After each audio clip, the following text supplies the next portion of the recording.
ആസ്പിറേഷനിലേക്ക് സ്വാഗതം.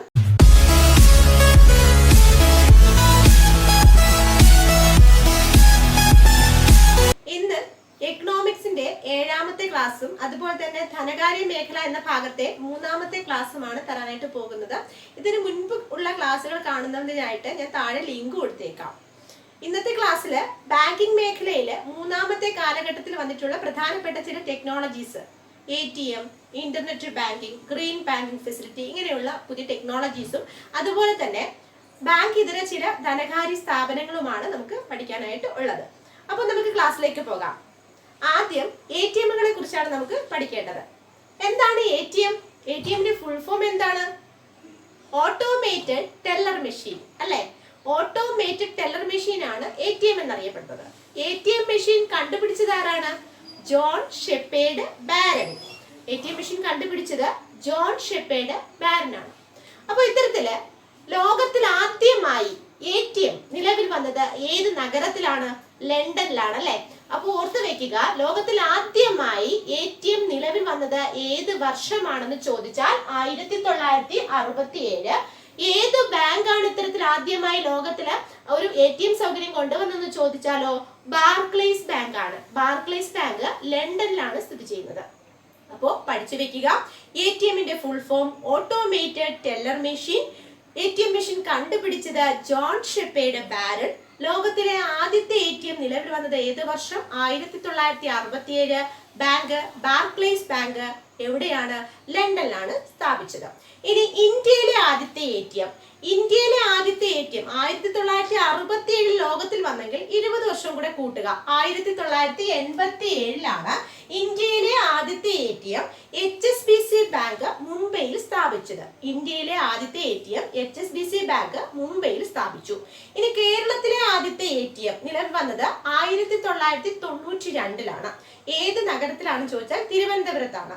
അപ്പോൾ കേരളത്തിലെ ആദ്യത്തെ ATM നിലവിൽ വന്ന ജില്ല തിരുവനന്തപുരം. ഏത് ബാങ്കാണ്? British bank of middle east. ഏതു വർഷം? 1992. ക്ലിയർ അല്ലേ? ലോകത്തിലെ ആദ്യത്തെ ATM 1967 ബാർക്ലേസ് ബാങ്ക് ലണ്ടൻ. ഇന്ത്യയിലെ ആദ്യത്തെ ATM 1987 HSBC ബാങ്ക് മുംബൈ. കേരളത്തിലെ ആദ്യത്തെ ATM 1992 തിരുവനന്തപുരത്ത് British bank of middle east സ്ഥാപിച്ചു. ഇനി കുറച്ച് സവിശേഷതകളുള്ള ATMകളാണ്. ലോകത്തിലെ അല്ലെങ്കിൽ ഇന്ത്യയിലെ ആദ്യത്തെ ഒഴുകുന്ന ATM, floating ATM, first floating ATM. ഇതൊക്കെ പ്രീവിയസ് ക്വസ്റ്റ്യൻ ആണ്, അതാണ് ഏറ്റവും പ്രധാനം. ഇതൊക്കെ പ്രീവിയസ് ആയിട്ട് ഒരുപാട് റിപ്പീറ്റ് ആയിട്ട് ചോദിച്ചിട്ടുള്ളതാണ്. ആദ്യത്തെ ഒഴുകുന്ന ATM, ഫ്ലോട്ടിംഗ് ATM സ്ഥാപിച്ചത് 2004 SBI ബാങ്ക്. ഒഴുകി നടക്കുമല്ലേ, അപ്പൊ ഒരു ബോട്ടിനുള്ളിലാണ്, ഒരു ജങ്കാർ ബോട്ടിനുള്ളിൽ, കൊച്ചി മുതൽ വൈപ്പിൻ വരെ ഒഴുകുന്ന ഒരു ജങ്കാർ ബോട്ടിനുള്ളിൽ ATM സ്ഥാപിച്ചത് SBI ബാങ്ക് ആണ്. അപ്പോൾ ലോകത്തിലെ അല്ലെങ്കിൽ ഇന്ത്യയിലെ തന്നെ കേരളത്തിലെ ആദ്യത്തെ ഒഴുകുന്ന ATM എന്ന് ചോദിച്ചാൽ അത് SBI ബാങ്ക്, കൊച്ചി മുതൽ വൈപ്പിൻ വരെ, വർഷം 2004. വർഷമൊക്കെ മോസ്റ്റ് ഇമ്പോർട്ടന്റ് ആണ്, നിങ്ങൾക്ക് അറിയാം. അതുപോലെ തന്നെ ഇന്ത്യയിലെ ആദ്യത്തെ post office savings bank ATM, ഇന്ത്യയിലെ ആദ്യത്തെ post office savings bank ATM സ്ഥാപിച്ചത് ചെന്നൈയിലാണ്. ഇനി ഇന്ത്യയിലെ ആദ്യത്തെ ടോക്കിംഗ് ATM, സംസാരിക്കുന്ന ATM ഫോർ ബ്ലൈൻഡ് പീപ്പിൾ, കാഴ്ചയില്ലാത്തവർക്കായി. അപ്പോൾ വിഷ്വലി ഇംപെയർഡ് ആയിട്ടുള്ള, കാഴ്ച പരിമിതി ഉള്ളവർക്കായിട്ടുള്ള ടോക്കിംഗ് ATM സ്ഥാപിച്ചത് യൂണിയൻ ബാങ്ക് ആണ്. അഹമ്മദാബാദിലെ, ഗുജറാത്തിലെ അഹമ്മദാബാദിലെ യൂണിയൻ ബാങ്ക് ആണ് ഫസ്റ്റ് ടോക്കിംഗ് ATM സ്ഥാപിച്ചത്. അപ്പോൾ യൂണിയൻ ബാങ്കിനെ കുറിച്ച് 1-2 പ്രത്യേകതകൾ നിങ്ങൾ പഠിച്ചു വെക്കണം.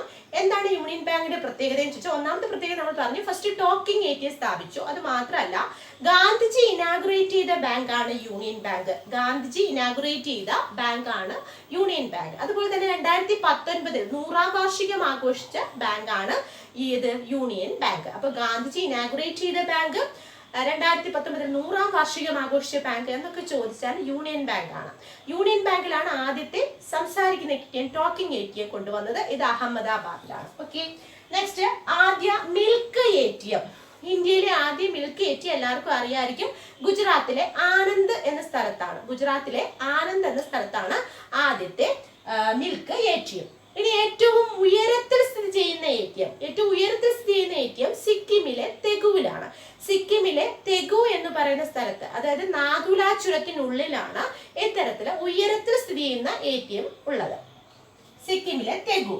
ഓക്കെ, ഇനി ATM സൗകര്യമുള്ള ആദ്യ യുദ്ധക്കപ്പൽ, ATM സൗകര്യമുള്ള ആദ്യ യുദ്ധക്കപ്പലാണ്, ഇന്ത്യയിലെ ആദ്യ യുദ്ധക്കപ്പലാണ് INS വിക്രമാദിത്യ. ഇന്ത്യയിൽ ATM സൗകര്യമുള്ള ആദ്യ യുദ്ധക്കപ്പലാണ് INS വിക്രമാദിത്യ. ഇത്തരത്തിൽ INS വിക്രമാദിത്യയില് ATM സ്ഥാപിച്ചത് SBI ബാങ്ക് ആണ്. INS വിക്രമാദിത്യയില് ATM സ്ഥാപിച്ചത് ഏത് ബാങ്കാണ്? INS വിക്രമാദിത്യയില് SBI ബാങ്ക് ആണ്. ഓക്കെ, ഇനി ഡെസ്ക് ടോപ്പ് മോഡലുള്ള ആദ്യത്തെ ഗ്രാമീൺ ബാങ്ക് ATM എവിടെയാണെന്ന് ചോദിച്ചാൽ ആന്ധ്രാപ്രദേശ് ഗ്രാമീൺ ബാങ്കിലാണ്, തെലങ്കാനയിലാണ്. ഡെസ്ക് ടോപ്പ് മാതൃകയിലുള്ള ആദ്യ ATM ആന്ധ്രാപ്രദേശ് ഗ്രാമീൺ ബാങ്ക് തെലങ്കാനയിൽ സ്ഥാപിച്ചു. ഇത്രയും ATM മോസ്റ്റ് ഇമ്പോർട്ടന്റ് ആണ്, പഠിച്ചു വെക്കുക. ഓക്കെ, ഒന്നുകൂടി പറയാം. ഫസ്റ്റ് ലണ്ടനിലാണ് 967 Barclays bank, India's first 987 HSBC bank Mumbai, Keralam 92 Thiruvananthapuram, floating ATM 2004 Kochi മുതൽ വൈപ്പിൻ വരെ SBI bank, post office savings bank ATM Chennai, talking ATM Ahmedabad, union bank, milk ATM ഗുജറാത്തിലെ ആനന്ദ്, ഹയസ്റ്റ് ATM സിക്കിമിലെ തെഗുവിലാണ്. ആദ്യത്തെ ATM സൗകര്യമുള്ള യുദ്ധക്കപ്പലാണ് INS വിക്രമാദിത്യ എങ്കിൽ ഫസ്റ്റ് ഡെസ്ക് ടോപ്പ് ATM സ്ഥിതി ചെയ്യുന്നത് ആന്ധ്രാപ്രദേശ് ഗ്രാമീൺ ബാങ്ക് തെലങ്കാനയിലാണ്. ക്ലിയർ ആയില്ലേ ATM? ഇനി നമുക്ക് ഇന്ത്യയിൽ ആദ്യം വന്ന ചില കാര്യങ്ങളൊന്ന് പഠിച്ചു വെക്കാം. ആദ്യമായി ISO സർട്ടിഫിക്കേഷൻ നേടിയ ബാങ്ക് എല്ലാവർക്കും അറിയായിരിക്കും, കാനറ ബാങ്ക്. ഇന്ത്യയിൽ ആദ്യമായി ISO സർട്ടിഫിക്കേഷൻ നേടിയ ബാങ്കാണ് കാനറ ബാങ്ക്. ഇന്ത്യയിൽ ആദ്യമായി ചെക്ക് സംവിധാനം കൊണ്ടുവന്ന ബാങ്ക് ഏതാണ്? ചെക്ക് സംവിധാനം കൊണ്ടുവന്ന ബാങ്കാണ് ബംഗാൾ ബാങ്ക്. ഒക്കെയും പ്രീവിയസ് ക്വസ്റ്റ്യൻ ആണ്. ISO certification Canara bank, check സമ്പ്രദായം ബംഗാൾ ബാങ്ക്, സേവിങ്സ് ബാങ്ക് സമ്പ്രദായം, സേവിങ്സ് ബാങ്ക് ഫെസിലിറ്റി സമ്പ്രദായം കൊണ്ടുവന്നത് പ്രസിഡൻസി ബാങ്ക്. അടുത്തത് ATM സൗകര്യം നമ്മളിപ്പോൾ പഠിച്ചു, HSBC ബാങ്ക് മുംബൈയിലാണ്. ഇനി ക്രെഡിറ്റ് കാർഡ് സംവിധാനം ആദ്യമായി കൊണ്ടുവന്ന സ്വകാര്യ ബാങ്ക് എന്നാണ് ചോദ്യമെങ്കിൽ അത് ICICI ബാങ്ക് ആണ്. എന്നാൽ ക്രെഡിറ്റ് കാർഡ് സംവിധാനം ആദ്യമായി കൊണ്ടുവന്ന പബ്ലിക് ബാങ്ക് അല്ലെങ്കിൽ പൊതുമേഖല ബാങ്ക് എന്നാണ് ചോദ്യമെങ്കിൽ സെൻട്രൽ ബാങ്ക്. അത് തെറ്റിപ്പോകാവുന്ന ഒരു ചോദ്യമാണ് കേട്ടോ. അപ്പൊ ക്രെഡിറ്റ് കാർഡ് സംവിധാനം ആദ്യമായി കൊണ്ടുവന്ന സ്വകാര്യ ബാങ്ക് എന്നാണ് ചോദ്യമെങ്കിൽ അത് ICICI ബാങ്കും, എന്നാൽ ക്രെഡിറ്റ് കാർഡ് സംവിധാനം ആദ്യമായി കൊണ്ടുവന്ന പൊതുമേഖലാ ബാങ്ക് ഏതെന്നാണ് ചോദ്യമെങ്കിൽ അത് സെൻട്രൽ ബാങ്കുമാണ്. ക്ലിയർ അല്ലേ? ഇനി ഇന്റർനെറ്റ് ബാങ്കിങ് സംവിധാനം ആദ്യമായി കൊണ്ടുവന്ന bank, most repeated previous question അല്ലെ. ഇന്റർനെറ്റ് സംവിധാനം ആദ്യമായി കൊണ്ടുവന്ന ബാങ്കാണ് ICICI ബാങ്ക്. കഴിഞ്ഞ ഒരു പരീക്ഷയ്ക്ക് ഇത്തരത്തിൽ ICICI ബാങ്കിൽ നിന്നൊരു ചോദ്യം ഉണ്ടായിരുന്നു. അപ്പൊ അതുപോലെ തന്നെ മൊബൈൽ ബാങ്കിങ് സംവിധാനം ആദ്യമായി കൊണ്ടുവന്ന ബാങ്കും ഏത് ബാങ്ക് തന്നെയാണ്? ICICI bank. Internet banking, mobile banking, അതുപോലെ തന്നെ മൊബൈൽ ATM സംവിധാനം കൊണ്ടുവന്ന ബാങ്കും ICICI ബാങ്ക് ആണ്. Internet banking, mobile banking, mobile ATM തീർന്നില്ല. ന്യൂയോർക്ക് സ്റ്റോക്ക് എക്സ്ചേഞ്ചിൽ ആദ്യമായി ഇടം നേടിയ ബാങ്ക് ഏതാണെന്ന് ചോദിച്ചാലും അത് ICICI ബാങ്ക് ആണ്. Internet banking, mobile banking, mobile ATM, New York stock എക്സ്ചേഞ്ചിൽ ആദ്യമായി ഇടം നേടി. അത് മാത്രമല്ല സോഫ്റ്റ്വെയർ റോബോട്ടിക്സ് ടെക്നോളജി ആദ്യമായി തുടങ്ങിയ ബാങ്ക് ഏതാണെന്ന് ചോദിച്ചാലും അതും ICICI ബാങ്ക് തന്നെയാണ്. സോഫ്റ്റ്വെയർ റോബോട്ടിക്സ് ടെക്നോളജി ആദ്യമായി തുടങ്ങിയ ബാങ്കും ഏത് തന്നെയാ? ICICI bank. ഇനി ICICI ബാങ്ക് എന്ന് പറയുന്നത് ഇന്ത്യയിലെ ഏറ്റവും വലിയ സ്വകാര്യ ബാങ്കാണ്. ഇത് 1994 മുംബൈയിലാണ് സ്ഥാപിക്കപ്പെട്ടത്. ഇന്ത്യയിലെ ഏറ്റവും വലിയ സ്വകാര്യ ബാങ്കാണ്. 1994 മുംബൈയിലാണ് സ്ഥാപിക്കപ്പെട്ടത്. അടുത്തത് ഗ്രീൻ ബാങ്കിങ് സംവിധാനം. ഗ്രീൻ ബാങ്കിങ് എന്ന് പറയുമ്പോൾ eco friendly, environment friendly banking സംവിധാനം. അതായത് ഇവിടുത്തെ ട്രാൻസാക്ഷൻസ് ഒക്കെ ഫുള്ളി ഇലക്ട്രോണിക്കൽ ആക്കിക്കൊണ്ട് ഇ വേസ്റ്റുകൾ കുറച്ചുകൊണ്ട് ഗ്രീൻ ബാങ്കിങ് ഫെസിലിറ്റി സംവിധാനം കൊണ്ടുവന്ന ആദ്യ ബാങ്കാണ് SBI ബാങ്ക്. അതുപോലെ തന്നെ mutual fund system, mutual fund companies ആദ്യമായി തുടങ്ങിയ ബാങ്കും SBI ബാങ്കാണ്. അപ്പോൾ ഗ്രീൻ ബാങ്കിങ് ഫെസിലിറ്റിയും മ്യൂച്വൽ ഫണ്ട് സിസ്റ്റവും ആദ്യമായിട്ട് തുടങ്ങിയ ബാങ്ക് SBI ബാങ്ക് ആണ്. SBI കുറിച്ച് വിശദമായിട്ടൊരു ക്ലാസ് ഞാൻ പഠിപ്പിച്ചിട്ടുണ്ട്. ഒരുപാട് കാര്യങ്ങൾ, വളരെ ഇമ്പോർട്ടന്റ് ആയിട്ടുള്ള ഒരു ബാങ്കാണ് SBI ബാങ്ക്. അത് കണ്ടിട്ടില്ലാത്തവർക്ക് ഞാൻ ലിങ്ക് കൊടുത്തേക്കാം, അത് കാണുക, അത് കണ്ടെല്ലാം പഠിച്ചു വെക്കുക. SBI ബാങ്ക് വളരെ ഇമ്പോർട്ടന്റ് ആണ്. റിസർവ് ബാങ്കും അതുപോലെ എല്ലാ ബാങ്കിങ് ക്ലാസ്സുകളും തന്നിട്ടുള്ളതാണ്. ഓക്കെ, ഇനി ഓൺലൈൻ ബാങ്കിങ് സംവിധാനം ആദ്യമായി തുടങ്ങിയ bank HDFC bank. Online banking സംവിധാനം HDFC ബാങ്ക്. ഇന്റർനെറ്റ് ബാങ്കിങ് സംവിധാനം ICICI ബാങ്ക് അല്ലെ. Green banking mutual fund scheme SBI bank. ഇനി ഗ്രീൻ ഓൺലൈൻ ബാങ്കിങ് സംവിധാനം മാത്രമല്ല HDFC ബാങ്ക് കൊണ്ടുവന്നിട്ടുള്ളത്. ഇത് റിപ്പീറ്റഡ് ആയിട്ടുള്ള പ്രീവിയസ് ക്വസ്റ്റ്യൻ ആണ് HDFC ബാങ്ക് എന്നുള്ളത്. അതായത് റോബോട്ട്സിനെ കസ്റ്റമർ കെയറിനായിട്ട് നിയോഗിച്ച ആദ്യ ബാങ്ക് ഏതാണെന്ന് ചോദ്യം വന്നിട്ടുണ്ട്. റോബോട്ട്സിനെ കസ്റ്റമർ കെയറിനായിട്ട് ഉപയോഗിച്ച ആദ്യ ബാങ്ക് ഏതാണെന്നൊരു ചോദ്യം വന്നിട്ടുണ്ട്. അത് HDFC ബാങ്ക് ആണ്. അപ്പോൾ റോബോട്ട്സിനെ കസ്റ്റമർ കെയറിനായിട്ട് നിയോഗിച്ചു. മാത്രമല്ല ഇന്ത്യയിലെ ആദ്യത്തെ ബാങ്കിങ് ചാറ്റ് ബോട്ട്, ചാറ്റ് ചെയ്തുകൊണ്ട് നമുക്ക് നമ്മുടെ ഡൗട്ട്സ് ഒക്കെ ക്ലിയർ ചെയ്യാവുന്ന റോബോട്ട്. അപ്പോൾ ഇന്ത്യയിലെ ആദ്യ ബാങ്കിങ് ചാറ്റ് ബോട്ട് കൊണ്ടുവന്നത് ഏത് ബാങ്കാണ്? അത് HDFC ബാങ്ക് ആണ്. ഇന്ത്യയിലെ ആദ്യത്തെ ബാങ്കിങ് ചാറ്റ് ബോട്ടിന്റെ പേരെന്താന്ന് ചോദിച്ചാൽ അത് ഈവ എന്നാണ്. ഈവ എന്താണ്? Eva electronic virtual assistant. Eva മറക്കല്ലേ, ഇന്ത്യയിലെ ആദ്യ ബാങ്കിങ് ചാറ്റ് ബോട്ട്. റോബോട്ടിനെ ആദ്യമായിട്ട് കസ്റ്റമർ സർവീസിന് കൊണ്ടുവന്നു. മാത്രമല്ല ഇന്ത്യയിലെ ആദ്യത്തെ ബാങ്ക് ചാറ്റ് ബോട്ട് ആരുടേതാണ്? HDFCയുടേതാണ്. പേര് ഈവ എന്നാണ്. ഈവയുടെ full form electronic virtual assistant എന്നാണ്. ഓക്കെ, നെക്സ്റ്റ് ഇ പാസ്ബുക്ക് സംവിധാനം ആദ്യമായി കൊണ്ടുവന്ന bank. E passbook electronic passbook സംവിധാനം ആദ്യമായി കൊണ്ടുവന്ന ബാങ്ക് ഇ അല്ലേ? ഈ കഴിഞ്ഞ അടുത്ത ലെറ്റർ എഫ് അല്ലേ? അപ്പൊ നോക്കൂ, ഫെഡറൽ ബാങ്ക്. ഈ പാസ്ബുക്ക് സംവിധാനം ആദ്യമായി കൊണ്ടുവന്ന ബാങ്ക് ഏതാണ്? Federal bank. ഫെഡറൽ ബാങ്കിന്റെ ആസ്ഥാനം എവിടെയാണ്? ആലുവയാണ്. ഫെഡറൽ ബാങ്കിന്റെ ആസ്ഥാനം എവിടെയാണ്? ആലുവയാണ്, കേരളത്തിലാണ്. ഓക്കെ, ഇനി ഇന്ത്യയിലെ ആദ്യ ബാങ്കിങ് ചാറ്റ് ബോട്ട് ഈവ ആണെന്ന് ഞാൻ പറഞ്ഞു. അത് HDFC ബാങ്ക് കൊണ്ടുവന്നതാണെന്ന് പറഞ്ഞു. ഇലക്ട്രോണിക് വിർച്വൽ അസിസ്റ്റന്റ് എന്നാണ് ഇതിന്റെ ഫുൾ ഫോം എന്ന് പറഞ്ഞു. എന്നാൽ ഇന്ത്യയിലെ ആദ്യത്തെ ബാങ്കിങ് റോബോട്ട്, പ്രീവിയസ് ക്വസ്റ്റൻ ആണല്ലോ, ഇന്ത്യയിലെ ആദ്യത്തെ ബാങ്കിങ് റോബോട്ട് ആണ് ലക്ഷ്മി അല്ലെ? ലക്ഷ്മി കൊണ്ടുവന്നത് ഏത് ബാങ്കാണ്? അത് സിറ്റി യൂണിയൻ ബാങ്ക് ആണ്. ഇന്ത്യയിലെ ആദ്യത്തെ ബാങ്കിങ് റോബോട്ടാണ് ലക്ഷ്മി. ലക്ഷ്മി കൊണ്ടുവന്നത് സിറ്റി യൂണിയൻ ബാങ്ക് ആണ്. അപ്പൊ ഈ സിറ്റി യൂണിയൻ ബാങ്കിന് ഒരു പ്രത്യേകതയുണ്ട്. ഇന്ത്യയിലെ ആദ്യത്തെ സ്വകാര്യ ബാങ്ക് ആണ് ഇത്തരത്തില് ഏത് ബാങ്ക്? City union bank. ഇന്ത്യയിലെ ആദ്യത്തെ സ്വകാര്യ ബാങ്ക് സിറ്റി യൂണിയൻ ബാങ്ക്. ഏറ്റവും വലിയ സ്വകാര്യ ബാങ്ക് ICICI ബാങ്കുമാണ്. രണ്ടും കൂടി തിരിഞ്ഞു പോകരുത്. ഇനി മലയാളത്തിൽ ഒരു വെബ്സൈറ്റ് തുടങ്ങിയ ആദ്യ ബാങ്ക് ഏതാണെന്നൊരു ചോദ്യം വന്നിട്ടുണ്ട് നേരത്തെ. അത് SBT ബാങ്ക് ആയിരുന്നു. നമുക്കറിയാം ഈ SBT ബാങ്ക് ഇപ്പൊ SBI ലയിച്ചു. ഞാൻ പഠിപ്പിച്ചിട്ടുള്ളതാണ് ബാങ്ക് ലയനം ഒക്കെ. അപ്പൊ SBT ബാങ്ക് ഈ പറഞ്ഞ SBI ലയിച്ചു. മലയാളത്തിൽ ഒരു വെബ്സൈറ്റ് തുടങ്ങിയ ബാങ്ക് ഏതായിരുന്നു എന്ന് ചോദിച്ചാൽ അത് SBT ബാങ്ക് ആണ്. ഇത്രയും കാര്യങ്ങളാണ് ബാങ്കിങ് മേഖലയിൽ ഏറ്റവും പ്രധാനമായിട്ട് വന്നിട്ടുള്ളത്. അതുപോലെ തന്നെ ഒന്നും കൂടി പഠിച്ചു വെച്ചാൽ നല്ലതായിരിക്കും. ഇന്ത്യയിലെ ആദ്യത്തെ ബന്ധൻ ബാങ്ക്. ഇന്ത്യയിലെ ആദ്യത്തെ ബന്ധൻ ബാങ്ക് കൊൽക്കത്തയിലാണ് സ്ഥാപിച്ചത്. 2015 നരേന്ദ്രമോദിയാണ് ഇത് ഉദ്ഘാടനം ചെയ്തത്. അപ്പോൾ ഇന്ത്യയിലെ ആദ്യത്തെ ബാങ്ക് എവിടെയാണ് സ്ഥാപിച്ചത്? കൊൽക്കത്തയിലാണ് സ്ഥാപിച്ചത്. ഇത്രയും കാര്യങ്ങളൊന്ന് ഓർത്ത് വെച്ചാൽ നല്ലതായിരിക്കും. നെക്സ്റ്റ് ബാങ്ക് ഇതര ധനകാര്യ സ്ഥാപനങ്ങളാണ്. ഇന്ത്യയിലെ ഏറ്റവും പ്രധാനപ്പെട്ട ബാങ്ക് ഇതര സ്ഥാപനങ്ങൾ എന്ന് പറഞ്ഞ് SCERT പുസ്തകങ്ങളിലൊക്കെ പഠിക്കാൻ കൊടുത്തിട്ടുള്ളതാണ്. നമുക്ക് പഠിച്ചു വെക്കാം.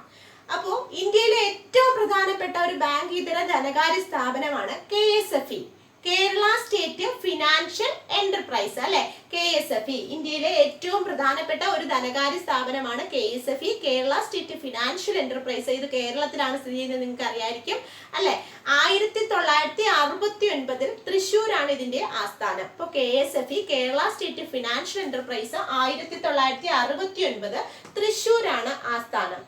ഇതിന്റെ ആപ്തവാക്യം വളരണം വാനോളം. അപ്പൊ പരീക്ഷയ്ക്ക് ഒരു ചോദ്യം വരാം, വളരണം വാനോളം എന്നത് എന്തിന്റെ ആപ്തവാക്യമാണ്? KSFEയുടെ ആപ്തവാക്യമാണ് വളരണം വാനോളം. നെക്സ്റ്റ്, അപ്പോ KSFE പഠിച്ചല്ലോ. ഇന്ത്യയിലെ ഏറ്റവും പ്രധാനപ്പെട്ട ഒരു ധനകാര്യ ഇതര സ്ഥാപനമാണ് KSFE. 1969 തൃശ്ശൂരാണ്. വളരണം വാനോളം എന്നതാണ് ഇതിന്റെ ആപ്തവാക്യം. നെക്സ്റ്റ്, മ്യൂച്വൽ ഫണ്ട് കമ്പനികളാണ് ഒരു പ്രധാനപ്പെട്ട ധനകാര്യ സ്ഥാപനങ്ങളാണ്. എന്താണ് മ്യൂച്വൽ ഫണ്ട് കമ്പനികൾ എന്നൊരു ചോദ്യം വരാം അല്ലെ? അതെന്താന്ന് ചോദിച്ചാല് ഓഹരി വിപണി മേഖലയിൽ സാധാരണക്കാരുടെ സാന്നിധ്യം ഉറപ്പുവരുത്താനായി ഗവൺമെന്റ് തന്നെ മുൻകൈ എടുത്തിട്ട് നടത്തിയിട്ടുള്ള അല്ലെങ്കിൽ പ്രധാനപ്പെട്ട ഒരു ധനകാര്യ ഇതര സ്ഥാപനമാണ് എന്ന് പറയുന്നത് മ്യൂച്വൽ ഫണ്ട് കമ്പനികൾ എന്ന് പറയുന്നത്. അപ്പോ ഓഹരി വിപണി മേഖലയിൽ സാധാരണക്കാരുടെ ഇങ്ങനെ ഒരു ചോദ്യം വരും. ഓഹരി വിപണി മേഖലയിൽ സാധാരണക്കാരുടെ സാന്നിധ്യം ഉറപ്പുവരുത്തുന്നതിനായി ഇന്ത്യയിൽ സ്ഥാപിക്കപ്പെട്ട ധനകാര്യ സ്ഥാപനങ്ങളെ ഏതു പേരിൽ അറിയപ്പെടുന്നു? മ്യൂച്വൽ ഫണ്ട് കമ്പനികൾ എന്ന പേരിലാണ് അറിയപ്പെടുന്നത്. പ്രധാനപ്പെട്ട ഇന്ത്യയിലെ മ്യൂച്വൽ ഫണ്ട് കമ്പനികളാണ് UTI mutual fund companies, SBI mutual fund, life insurance corporation LIC mutual fund, 3 എണ്ണമാണ്. അപ്പോൾ ഓഹരി വിപണി മേഖലയിൽ സാധാരണക്കാരുടെ സജീവ സാന്നിധ്യം ഉറപ്പുവരുത്താനായി തുടങ്ങിയ കമ്പനികളാണ് മ്യൂച്വൽ ഫണ്ട് കമ്പനികൾ. പ്രധാനപ്പെട്ട mutual fund companies in India എന്ന് ചോദിച്ചു കഴിഞ്ഞാൽ ഏതൊക്കെയാണ്? UTI, SBI, LIC mutual fund companies. Okay, next insurance കമ്പനികൾ. അപ്പൊ ഇന്ത്യയിലെ പ്രധാനപ്പെട്ട ഒരു ധനകാര്യ ഇതര സ്ഥാപനമാണ് ഇത്. വ്യക്തികളുടെ ജീവനും സ്വത്തിനും അതുപോലെ ഒരുപോലെ സംരക്ഷണം നൽകുന്ന ധനകാര്യ സ്ഥാപനമാണ് ഇത്തരത്തിലെ ഇൻഷുറൻസ് കമ്പനികൾ എന്ന് പറയുന്നത്. നമുക്കറിയാം ഇൻഷുറൻസ് എന്ന് പറയുന്നത് തൃതീയ മേഖലയിലാണ് ഉൾപ്പെടുന്നത്. ഇന്ത്യൻ സമ്പദ് വ്യവസ്ഥയുടെ തൃതീയ മേഖലയിൽ നമ്മൾ ഇതിനു മുൻപേ സമ്പദ് വ്യവസ്ഥയും അതിന്റെ മേഖലകളെ കുറിച്ചുള്ള ക്ലാസ്സുകൾ എടുത്തിട്ടുണ്ട്. അതിന്റെ ലിങ്കിലുണ്ട്, അത് കാണുക. കണ്ടത് കൃത്യമായിട്ട് പഠിച്ചു വെക്കുക. ഉറപ്പായിട്ടൊരു ചോദ്യം, അങ്ങനെ ഒരു ചോദ്യം എന്തായാലും ഉണ്ടാകും. അപ്പോൾ ഓർത്ത് വെക്കുക. ഇൻഷുറൻസ് കമ്പനികൾ എന്ന് പറയുന്നത് ഇന്ത്യൻ സമ്പദ് വ്യവസ്ഥയുടെ 3ാമത്തെ മേഖലയിലാണ് ഉൾപ്പെടുത്തിയിരിക്കുന്നത്. ഇൻഷുറൻസ് കമ്പനികളുമായി ബന്ധപ്പെട്ട് വന്ന കമ്മീഷന്റെ പേര് ഏതാണെന്ന് ചോദിച്ചാൽ മൽഹോത്ര കമ്മീഷനാണ്. നമ്മൾ ബാങ്കിംഗ് മേഖലയെ കുറിച്ച് പഠിച്ചിട്ടുണ്ട്. അപ്പൊ ഈ പറഞ്ഞ ബാങ്കിംഗ് മേഖലയുമായി ബന്ധപ്പെട്ട കമ്മീഷൻ ചോദിച്ചാൽ അത് നരസിംഹം കമ്മീഷൻ ആണെങ്കിൽ ഇൻഷുറൻസ് മേഖലയുമായി ബന്ധപ്പെട്ട കമ്മീഷൻ ഏതാണ്? മൽഹോത്ര കമ്മീഷനാണ്.